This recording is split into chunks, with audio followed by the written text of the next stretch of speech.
You meet her. You're strong, centered. Then, months later, you find yourself agreeing to things you dislike, silencing your own opinions to keep the peace.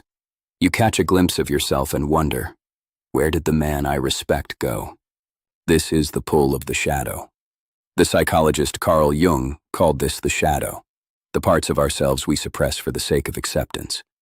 The Stoics had a name for its opposite, the inner citadel. Marcus Aurelius taught that our ruling faculty is that which wakes itself and makes of itself whatever it wishes. When you betray your principles for external harmony, you are handing over the keys to this fortress. Consider a man who values quiet solitude. His partner, however, thrives on a busy social life. To avoid conflict, he starts abandoning his evenings of reading and reflection. He trades his inner peace for her temporary approval. He tells himself it's compromise, but a quiet resentment builds.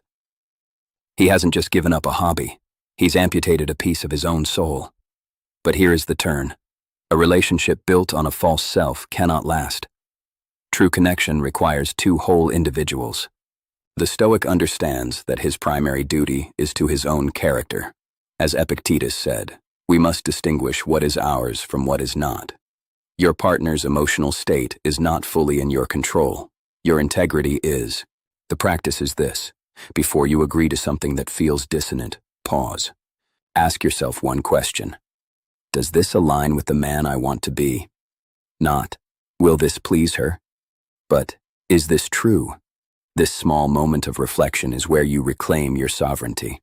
Build your partnership on the bedrock of your character, not the sand of her approval.